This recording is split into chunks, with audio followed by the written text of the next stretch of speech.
Olá, bom dia. Sejam bem-vindos à videoconferência de resultados do Banco da Amazônia, referente ao primeiro trimestre de 2024. Chamo José Aldo e sou responsável pela área de controladoria e relações com investidores. Comigo nesta manhã, para comentar os resultados e desempenho do banco no primeiro trimestre, Fábio Maeda, diretor de controle e risco e relações com investidores da companhia. Informo que este evento está sendo transmitido ao vivo pelo nosso canal do YouTube e também através da plataforma Zoom. Está sendo gravado e estará disponível em nossa página de RI após o término do evento. Agora eu vou falar um pouco da dinâmica da nossa videoconferência. Esta videoconferência está dividida em duas sessões. A primeira sessão está reservada aos comentários do desempenho e do resultado do primeiro trimestre, e a segunda sessão está reservada a perguntas e respostas. Para fazer a sua pergunta, basta clicar no ícone Q&A que está logo abaixo na parte inferior de sua tela. Agora, passo a palavra ao Fábio. Obrigado, Aldo. Quero iniciar a nossa sessão dando, obviamente, boas-vindas a todos. A gente fica muito feliz com a participação, com o interesse, principalmente no Banco da Amazônia. Como a gente tem sempre reforçado, conferência atrás de conferência, a gente quer reforçar o nosso compromisso aqui com a transparência e o nosso objetivo aqui de ter uma aproximação cada vez maior com nossos investidores. E aí, já pegando esse gancho da nossa aproximação e dessas ações que nós, como banco, e principalmente através da área de relações com investidores, nessa ação de aproximação com o mercado, a gente quer fazer um convite aqui para todos, tá? Aí podemos seguir. Então, desculpa. Aqui nós vamos falar do nosso primeiro Investor Day. Nosso primeiro Investor Day do Banco da Amazônia, o Amazônia Day, que vai ocorrer no mês que vem, na semana que vem, vai ser na quarta-feira, dia 22. E aí, aqui está o convite, desculpa, eu não estava vendo a nossa apresentação. Então, fica aqui o convite para o Amazônia Day, nosso primeiro Investor Day, na próxima quarta-feira, às 9 horas da manhã. Esse vai ser um evento que nós vamos estar presencialmente em São Paulo, toda a diretoria, inclusive, para a gente dar uma aproximada e contar, não só falar que nossos videoconferências de resultados, nós falamos geralmente de números, um pouco mais sobre as demonstrações financeiras e resultados, mas nossa ideia aqui no Amazônia Day é exatamente falar um pouco sobre gestão mesmo, o que nós temos feito. Então cada diretor vai ter sua participação falando sobre suas áreas e dar um pouco mais de detalhamento de como que temos feito a gestão e do que a gente espera para o Banco da Amazônia. Então fica aqui o convite, conectem-se também, aqui está o link nosso no YouTube, vai ser uma transmissão ao vivo. Então fica o convite aqui para participação no Day, no Amazônia Day, perdão. Então, dando início à nossa apresentação, a gente sempre tem que começar a falar sobre o Banco da Amazônia, Então, para quem não conhece tão bem o Banco da Amazônia, somos uma instituição controlada pelo governo federal, temos mais de 80 anos de história. E aqui nesse mapa acho que é muito claro o que é o Banco da Amazônia, Temos uma atuação de destaque aqui na região norte, especialmente na Amazônia Legal. Então são os 9 estados que atendemos aqui em toda a Amazônia Legal, todos os estados no norte, mais o Mato Grosso e o Maranhão. Também temos a operação aqui numa agência em São Paulo, com uma representação, e em Brasília também. Então são 121 agências que estão distribuídas em toda essa região. E aqui alguns números que falam do porte do Banco da Amazônia. Hoje a gente tem 690 mil clientes espalhados aqui, principalmente nessa região. E temos eu não estou vendo aqui. 2.900 empregados, então são 2.900 empregados aqui que trabalham aqui conosco e que nos apoiam nesse dia a dia para atender esses 690 mil clientes que temos aqui hoje. Seguindo aqui, mais alguns números que são importantes, temos 319 mil contas correntes ativas, e aí são clientes que estão aqui conosco, que operam conosco e que nós trabalhamos mais proximamente. São 319 mil clientes, pessoas físicas, 57 mil clientes pessoas jurídicas, e o modo de atuação que a gente tem buscado fazer. Então, aqui embaixo na nossa seção, temos na parte de transações digitais e transações Pix, aqui demonstra um pouco do nosso esforço em termos de digitalização, em termos de soluções tecnológicas, em termos de atender os nossos clientes da maneira com a melhor experiência possível. Então, os números aqui demonstram exatamente como nós temos conseguido ter o sucesso, como é a tendência de mercado em fazer esse atendimento através de nossas plataformas digitais. Fica aqui um destaque aqui em relação ao Basa Digital, e que é uma solução do Banco da Amazônia que foi desenvolvida, e aqui o Basa Digital ele atende alguns quesitos que são importantes. Obviamente, como a gente está falando aqui de números e resultados, o Basa Digital ele é muito importante na nossa estratégia aqui de atuação, porque o Basa Digital ele permite que o banco possa chegar em mais lugares, atendendo mais pessoas e num espaço menor. Então, como é de conhecimento, é um desafio atender uma região tão extensa como é a Amazônia Legal. Então, essas soluções tecnológicas de baixo custo operacional e que permitem a gente atender o cliente com menor custo de servir é uma solução extremamente importante para isso. E na outra ponta, que é exatamente a ponta do cliente, temos exatamente a desburocratização. Então, são clientes que podem acessar suas operações aqui de uma forma mais automatizada, sem precisar comparecer a uma agência para fazer seu cadastro, para fazer sua assinatura de operação. Então, é uma operação que ajuda também na experiência do cliente, que por outras vias eventualmente poderia até não ser atendido. E aí fecho esse ponto do Basa Digital, inclusive destacando uma premiação que houve, que o Banco da Amazônia foi escolhido como vencedor exatamente pela solução do Basa Digital, e foi reconhecido exatamente por trazer essa inovação e uma melhor experiência para o cliente. Seguindo aqui, não temos como falar de Banco da Amazônia, não temos como falar de Amazônia sem falar de ASG.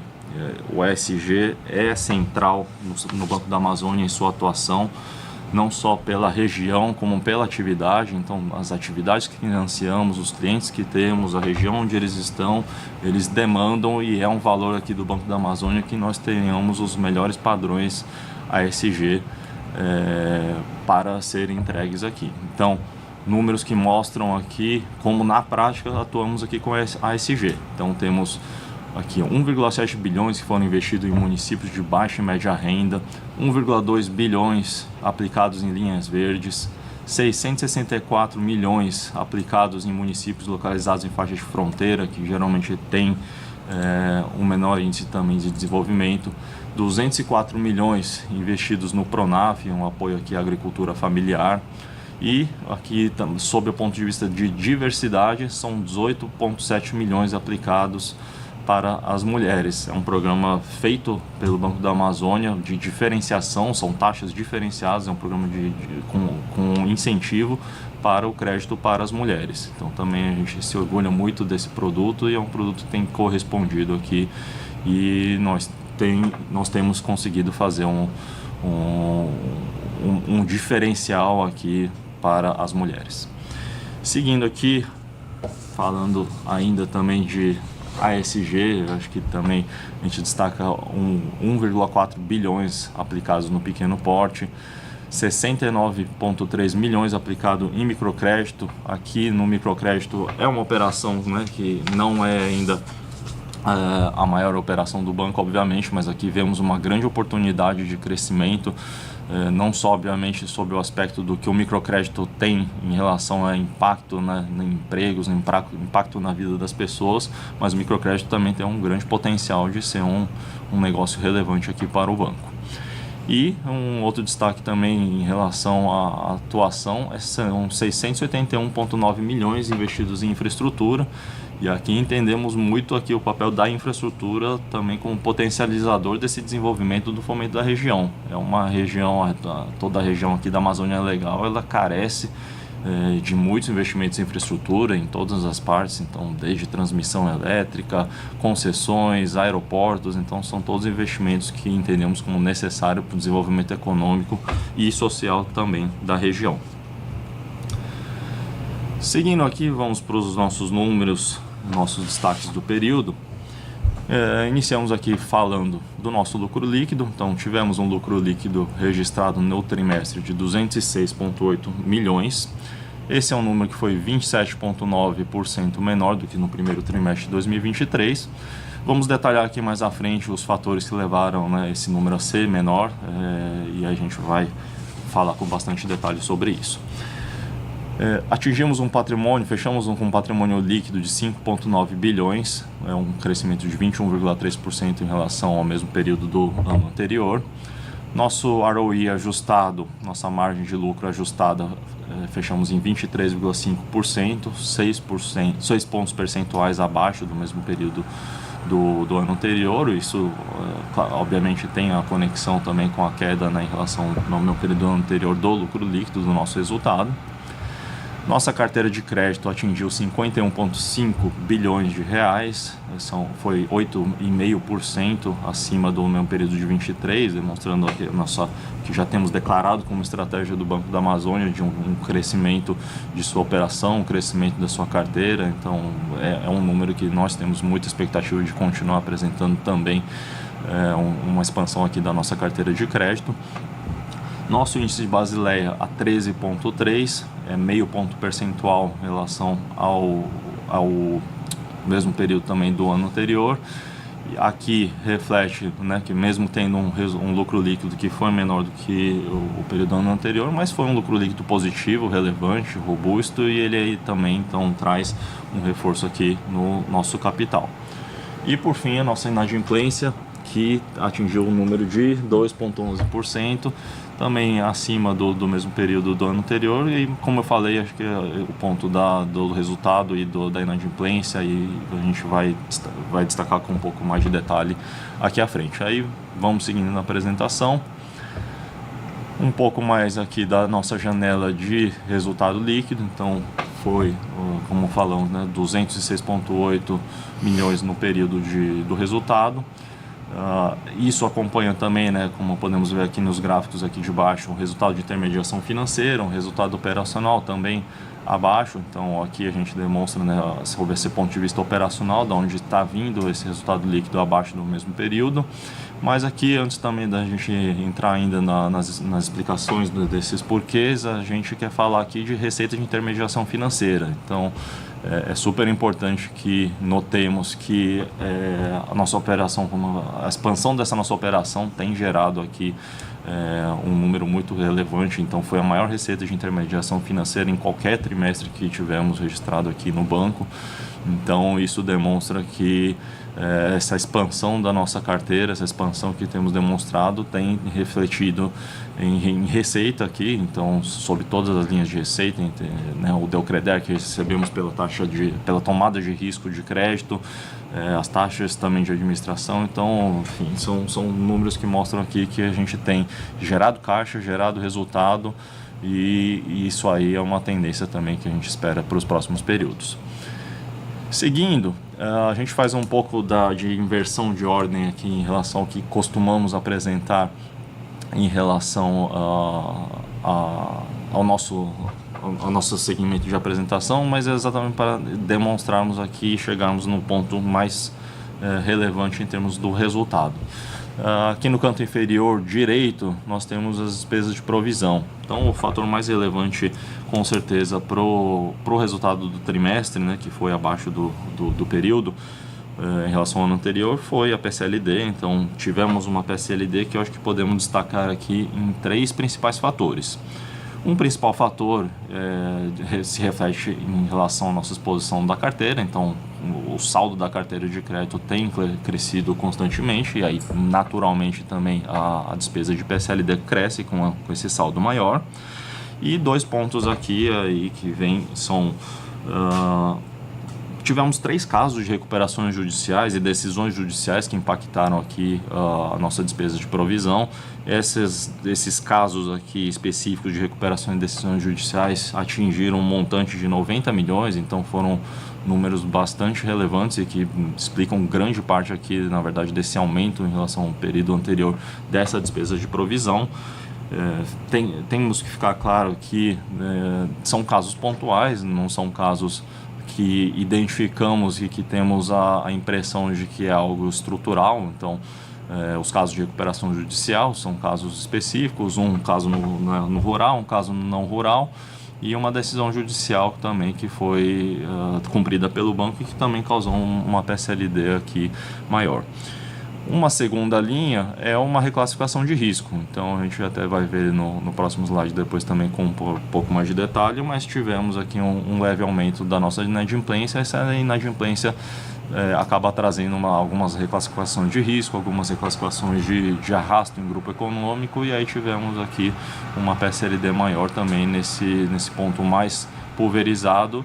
E o que é importante aqui destacar aí nesse ponto da PSLD, já temos tido aqui uma ação mais forte em termos de acompanhamento e cobrança, que temos, né, os controles de inadimplência, os controles são realizados e são reportados periodicamente, e aí quando identificamos um ponto aqui em específico para ser tratado, é o que estamos fazendo exatamente agora, que é um acompanhamento mais de perto em relação a algumas operações de menor porte, de menor valor, mas que, como identificamos aqui que existe essa pulverização, estamos tendo um tratamento aqui mais específico desse acompanhamento, e que tem sido muito positivo. Inclusive nós temos tido uma resposta muito boa dessa cobrança mais de perto, e acho que é importante dizer que a gente tem essa perspectiva então em relação a uma atuação na inadimplência e na PSLD, ok?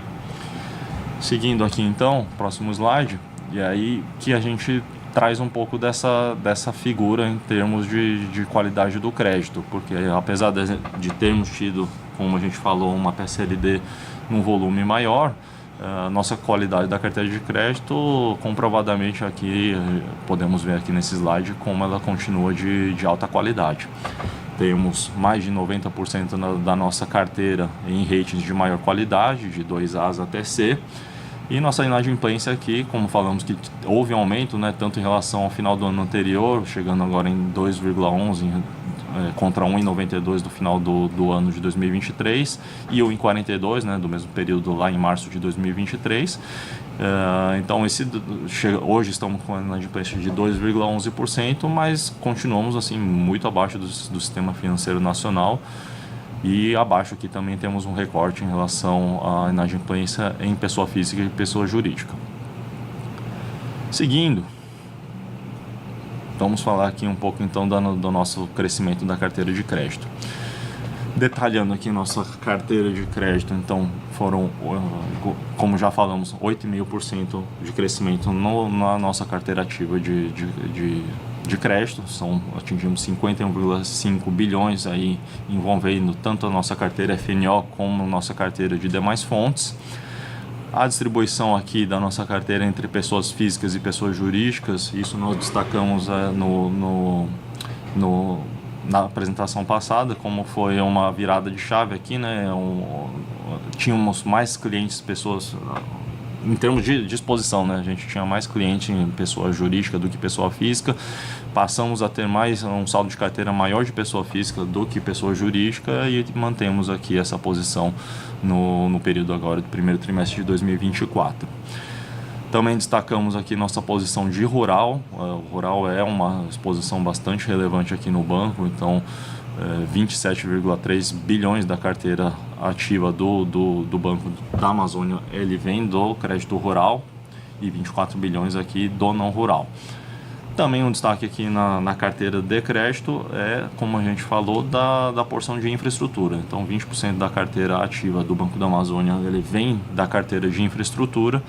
Essa carteira, como falamos, ela tem tanto o ponto de vista estratégico de ser uma carteira muito saudável, né, com bastante colateralização, operações de grande porte com empresas de grande porte, mas também entendemos que ela atinge um propósito muito relevante no desenvolvimento econômico e social da região.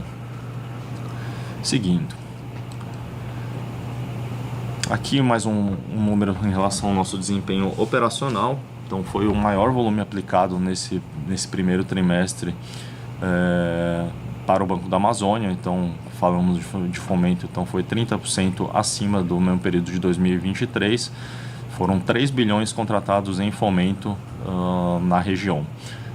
Aqui temos uma ação que também é muito importante falar, que é uma ação de acompanhamento mesmo em relação à nossa operação. Então, existe hoje todo um processo de gamificação, de acompanhamento, de atomização da nossa operação. Então, costumeiramente, o primeiro trimestre costuma ser mais devagar, mas desse ano, até pelas ações que nós temos tomado em relação a manter o ritmo forte, né, de contratação e de atuação, isso tem surtido esse efeito, e por isso entendemos que tivemos esse primeiro trimestre com uma aplicação bastante relevante, um fomento contratado aqui superando a faixa de 3 bilhões. E no final das contas, isso se reflete obviamente na questão de receita. Então, com essa aceleração da contratação, batemos também, continuamos batendo um número superior e muito relevante aqui no Delcreder, que é a taxa de risco que recebemos, que o Banco da Amazônia recebe quando assume o risco, seja parcial, seja integral das operações. Então, é uma linha extremamente relevante de receita aqui do Banco da Amazônia, o Delcreder, de quase 437 milhões nesse período. Seguindo, falamos aqui da linha de recuperação de crédito. Recuperação de crédito, fechamos aqui o período com 71,2 milhões de recuperação, ficou abaixo de 13,9% abaixo do mesmo período do ano anterior, mas vamos falar aqui o que é importante. Nos períodos anteriores, igual temos reportado já nessas videoconferências de resultado, essas receitas de recuperação elas eram bastante vinculadas à lei de renegociação. E essas leis de renegociação elas trazem uma receita de recuperação, mas por prudência e conservadorismo o banco também efetua provisões em relação a essas recuperações que ficam em carteira ativa e são negociadas e acompanhadas de perto. Nesse primeiro trimestre de 2024, essas receitas aqui elas são muito fruto de liquidações de operações, então o efeito em resultado na linha final aqui do banco ela é um efeito muito mais direto. Então 71,2 milhões são liquidações que acabam muito disso entrando com um efeito caixa inclusive. Então julgamos que apesar do número menor, nós entendemos que esse 71,2 milhões é um número até mais relevante em termos de resultado de recuperação de crédito para o banco. Indo aqui para falando um pouco da nossa carteira comercial. Nossa carteira comercial, aqui estamos falando no gráfico de cima do saldo, então tivemos uma queda aqui no saldo da nossa carteira de crédito comercial de 3,1 bilhões, então 6,5% de queda, mas em contrapartida, super importante a gente identificar aqui que em termos de contratação, é um volume de contratação que cresceu 12%, então como relatamos também em termos de estratégia do Banco da Amazônia, além do FNO, além do fomento, o banco também está rumando muito para uma atuação mais forte em outras fontes, e aí vem o crédito comercial. É uma atuação um plano de médio e longo prazo aqui para acontecer, então ele demanda ajustes em estratégias de venda, ajustes em culturas de vendas, ajustes tecnológicos, então tem uma série de ações que precisam ser tomadas, mas a gente já vai identificando aqui um foco, e aqui a gente identifica principalmente o volume de contratação sendo um destaque em relação ao crédito comercial. O saldo da administração dos fundos é principalmente fruto da revisão de metodologia que foi feita junto, principalmente, os órgãos de controle, supervisores como o MDR e a CGU. Então essa revisão de metodologia ela está embutindo aqui um saldo, uma aferição de uma taxa de administração menor aqui para o Banco da Amazônia, então até é normal que a gente encontre os próximos períodos uma queda percentual em relação a essa taxa, mas é um assunto pacificado e devemos ter essa continuidade aqui da taxa de administração na metodologia de hoje. Mas o que é importante destacar aqui também em receita de prestação de serviço é a questão de seguridade. Seguridade é um dos alvos que a administração tem elegido como um dos principais negócios aqui a serem desenvolvidos pelo banco. Aqui então podemos vê que efetivamente temos conseguido elevar essa linha de negócios, essa unidade de negócios. Atingimos 14,8 milhões em receita de seguridade nesse primeiro trimestre de 24. Então é mais uma comprovação aqui de que o banco também está atuando de outras formas, também está explorando essas novas avenidas de negócio, e isso tem gerado já alguns resultados, como que a gente vê aqui nessa receita de seguridade de quase 15 milhões só nesse primeiro trimestre. Vindo aqui para a ponta de despesas administrativas, temos um destaque aqui que também faz conexão com esse nosso processo de transformação, que é esse crescimento de 39,3% com despesas de treinamento. Então, o banco está investindo muito forte na capacitação dos seus empregados, até para que a gente possa entregar e atingir todos esses objetivos, todas essas novas linhas de negócio, toda essa nova forma de atuação. Entendemos como sendo extremamente importante que seja feito um investimento maciço aqui em treinamento dos empregados, então tanto os internos quanto os externos. Então todas essas ações têm sido reforçadas. As despesas administrativas aqui têm crescido aqui num ritmo um pouco maior que a inflação. Também é esperado que tenhamos um crescimento de despesas administrativas acima da inflação por um tempo, e aqui é muito relacionado também a despesas que são relacionadas a ações como investimentos em tecnologia. Então são despesas aqui que na verdade têm um cunho de fazer também a viabilizar esse movimento de transformação que o banco está realizando. Um destaque específico aqui em despesas de pessoal que tem um crescimento. A gente tem aqui ainda um efeito, principalmente no começo do ano, de um programa de demissão voluntária que ocorreu. Então parte desse crescimento aqui em despesas de pessoal é decorrente também ainda desses efeitos financeiros do nosso PDV. Nosso índice de eficiência operacional, nós tivemos uma piora aqui, chegamos aqui a esse nível de 100 no índice de eficiência operacional, e também aqui faz total conexão com o nosso resultado e nossa despesa de provisão. Conforme falamos, a receita e despesa de intermediação financeira estão contempladas aqui. Então na despesa de intermediação financeira temos aqui a PSLD, e aí isso acaba afetando o nosso índice de eficiência operacional. Seguindo,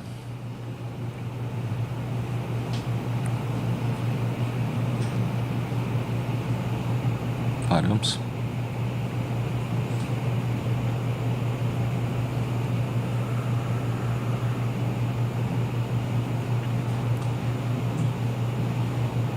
Vamos lá. Vamos aqui falar da nossa tesouraria e captações. Também aqui em resultado de tesouraria, uma queda aqui de 27,5%, fechamos um resultado de tesouraria de 167 milhões. Aqui também, conforme tínhamos expectativa, inclusive em orçamento, e algo que é de um acompanhamento de mercado, uma realidade de mercado, que temos uma expectativa nesse sentido, principalmente pela queda na taxa de juros da Selic. Então a queda na Selic ela afeta diretamente o nosso resultado de tesouraria. Nós temos um carrego positivo, né, em relação a uma taxa Selic mais alta. Então temos aqui um resultado menor, mas também como era uma expectativa aqui da administração em relação a essa linha de receita. Por outro lado, né, continuamos aqui com uma carteira de tesouraria bastante conservadora. Então temos aqui uma grande segurança em relação às nossas aplicações de tesouraria, principalmente aqui em títulos públicos. Então podemos ver que 92% da nossa carteira de tesouraria ela está em ativos de maior qualidade de crédito. Então podemos ter esse nível de segurança aqui em relação à nossa tesouraria. Vindo aqui para a captação no mercado, continuamos aqui também fazendo o nosso esforço de captação para expandirmos a nossa atuação de outros funds, e aí mais uma vez dentro da estratégia que temos traçado de uma atuação mais relevante além do FNO. O que não temos refletido aqui, acho que é importante destacar, continuamos aqui nossas conversas em relação a captações de funding e junto a órgãos multilaterais. Então até divulgamos aqui um termo de compromisso que foi assinado com a Agência Francesa de Desenvolvimento. É um compromisso que foi assinado no valor de 80 milhões de euros, e continuamos também em conversas com outros órgãos multilaterais, como o Banco Mundial, o BID, a KfW. Então temos aqui uma perspectiva também de captação em relação a outros fundos muito relacionados a essa questão de parcerias que estamos estabelecendo com órgãos multilaterais. Vindo aqui para a nossa linha de patrimônio e ativos, então continuamos apresentando aqui cada vez mais um patrimônio mais robusto, então chegamos a 5,9 bilhões de patrimônio líquido, crescimento de 21% em relação ao mesmo período de 2023. O ROE, como falamos, também apresentou uma queda, mas muito importante também a gente mencionar e destacar que esse 23,5% do nosso ROE ajustado continua sendo um dos mais altos, um dos mais relevantes aqui na indústria financeira. Então continuamos bastante confortáveis e bastante felizes com esse nível de margem que a gente tem conseguido entregar. Nosso saldo de ativos aqui quase também chegando aos 50 bilhões, são 48,2 bilhões que fechamos aqui em 2024, demonstrando parte disso aqui vindo da nossa carteira de crédito, então continuamos demonstrando que isso tem se refletido também no nosso crescimento de ativos. E indo para a linha da nossa gestão de capital, nosso índice Basileia fechamos aqui a 13,28%, crescimento de meio ponto percentual. E, mais uma vez, temos conseguido gerar resultado, temos conseguido gerar incorporação disso em relação ao nosso patrimônio de referência. Então, de forma orgânica, temos conseguido aqui uma continuidade no nosso crescimento do nosso índice Basileia. É importante que temos um conforto, então no nível regulamentar de 10,5 do nosso índice Basileia, mas que continuamos vigilantes até porque temos uma operação que prevê uma expansão da carteira de crédito e isso é importante que tenhamos uma vigilância aqui em relação ao nosso índice Basileia, mas mantém-se aqui uma tendência de crescimento do índice. Por fim aqui um overview das nossas ações Basa 3, então com a data de fechamento aqui de março de 24, né, o valor da ação a 101, tive aqui as várias janelas, né, a primeira janela, o desempenho aqui no ano de 6,4% da ação, 29 de fevereiro, em relação a 29 de fevereiro, 10,7%, e acho que o mais importante, né, os longos prazos aqui, principalmente se a gente pegar esse longo prazo em relação a 29 de março de 2019, 270%, então realmente o banco mudou de patamar em termos de reconhecimento do seu trabalho, sua valorização, seu valor de mercado, bem como os níveis de liquidez aqui continuam também numa crescente em termos de negociação. É o que temos para reportar no momento. Acho que fechamos aqui com essa nossa apresentação nessa parte das ações. E aí, Aldo, devolvo para você para a gente dar prosseguimento ao nosso evento. Obrigado, Fábio. Parabéns. Aqui terminamos a primeira parte do nosso evento e iniciaremos a segunda parte, que é a sessão de perguntas e respostas. Reforçando, para fazer sua pergunta, basta clicar no ícone Q&A que está na parte inferior de sua tela. Nossa primeira pergunta vem do senhor Bruno Lima, de São Paulo. de São Paulo. Apesar do lucro líquido ter sido inferior ao do primeiro trimestre de 23, a expectativa é de um lucro maior que o ocorrido no final do ano anterior, que foi de 1,3 bilhão. Quais estratégias o banco vem fazendo para atingir esse resultado? Obrigado, Bruno, pela pergunta. Nós não temos um guidance, tá? Então não posso te dar um guidance oficial aqui de resultado, o que a gente espera, né, de linha de chegada, mas sempre, né, a administração objetiva um resultado cada vez maior, né? Então não temos aqui, óbvio, de forma nenhuma a expectativa de entregar um resultado menor do que os anos anteriores, mas mais uma vez não temos um guidance oficial.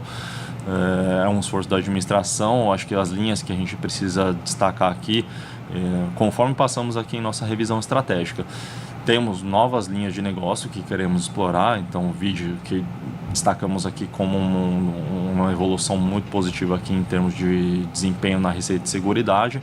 Então o banco está buscando explorar muitas outras linhas e avenidas de negócio aqui para poder exatamente fazer eventualmente um contrabalanço em relação a, por exemplo, a queda da Selic, que a gente pode ter uma expectativa de um resultado menor vindo da tesouraria, mas com certeza a gente deve ter essas contrapartidas de outras linhas aqui de negócio e uma expansão também, dessa expansão da nossa carteira de crédito, que a gente tem intensificado, a gente gente tem feito um esforço nesse sentido de fazer um crescimento ainda maior para que a gente possa gerar um resultado ainda maior em relação à nossa carteira de crédito. Então acho que são grandes linhas aí que a gente tem atuado para que obviamente a gente sempre possa entregar um maior resultado e com certeza a gente gostaria e deseja entregar um resultado igual ou maior do que o do ano passado. Ok. Nossa próxima pergunta vem do senhor Cleiton Miranda, de Rio Branco, no Acre.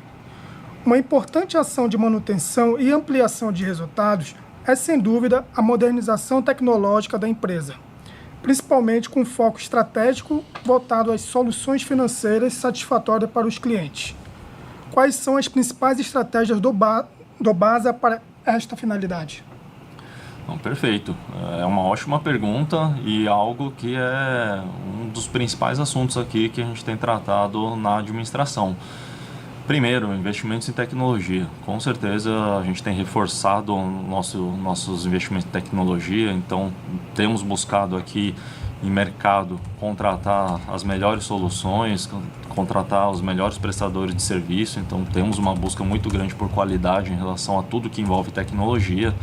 Temos feito reorganizações internas também para também ter um processo de tecnologia aqui interno dentro do banco muito mais eficiente, muito mais eficaz.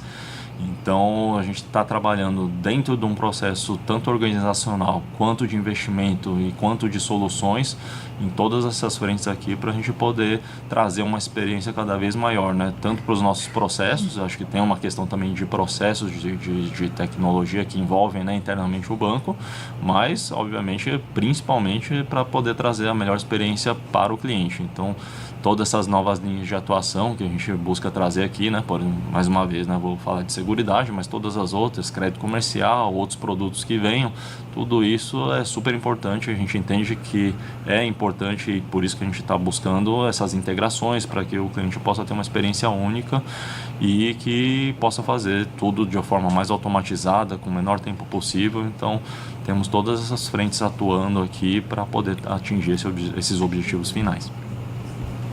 Obrigado, Fábio. Reforçando, para fazer sua pergunta, basta clicar no ícone Q&A que está na parte inferior de sua tela.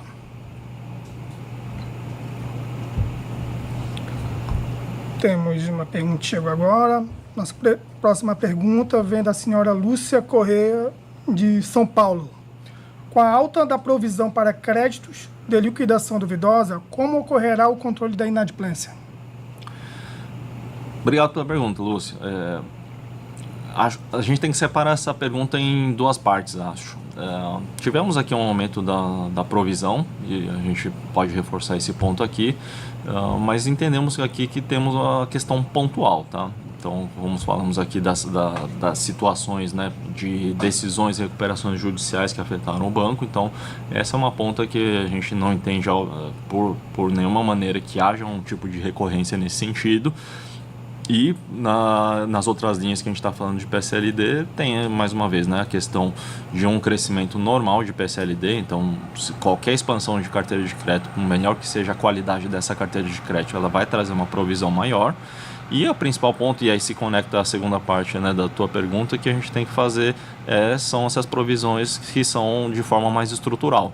E isso sim, né, se conecta com a questão de controle de carteira. Então, temos aqui vários mecanismos, que isso é um processo que percorre todo o banco, porque ele envolve desde a parte, obviamente, de crédito, a área de cobrança e acompanhamento e reestruturação dos créditos, mas envolve também acompanhamento super de perto também da nossa rede de agências, superintendências. Então, todo mundo, todos esses entes têm um papel muito grande em fazer um acompanhamento de perto e a gente ter o melhor, tanto na linha, né, de dar o crédito para as pessoas corretas, quanto depois, né, eventualmente a gente fazer um acompanhamento que traz sim resultados para a gente poder ter assistência de recuperação ou eventualmente até os pagamentos de uma forma mais pontual. Então, sim, são vários controles que já estão estabelecidos. A gente pode, obviamente, né, fazer ações específicas, campanhas, mas o ponto mais importante é que existem diversos sistemas e um acompanhamento contínuo, né, tanto pelas áreas de crédito, mas pela administração acompanha super de perto e faz exatamente esse reforço e cobrança para que a gente possa ter esse controle o mais curto possível, né, o mais justo possível, e que a gente possa ter ações contínuas e de curto prazo para a gente poder trazer resultados aqui. Ok. Temos mais uma pergunta. Suelen Lopes. O banco tem previsão de expansão para abranger outros públicos? Sim, mais uma vez, dentro dessa linha, né, da nossa transformação estratégica, do nosso novo direcionamento estratégico, hoje temos públicos que atendemos de uma forma muito superficial e queremos atender. Então, por exemplo, né, temos uma linha de pegar pessoas jurídicas aqui, a gente atender de uma forma melhor.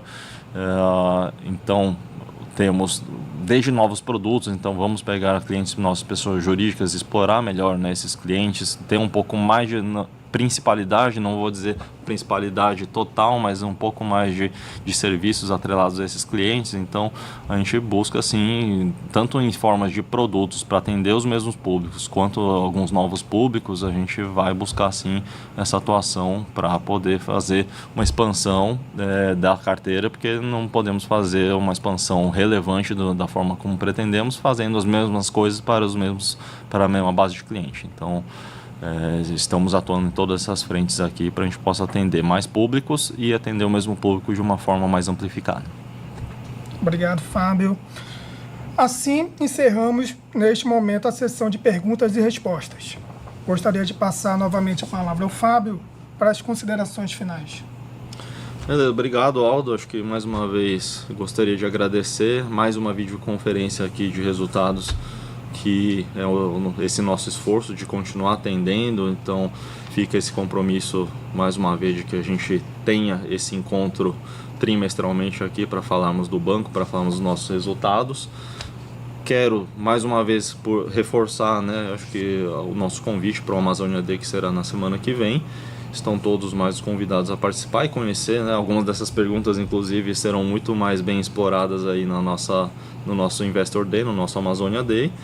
E fica esse convite mais uma vez, esse reforço do convite. E um agradecimento, agradeço a todos mais uma vez pelo interesse e até a próxima. Obrigado a todos e um bom dia.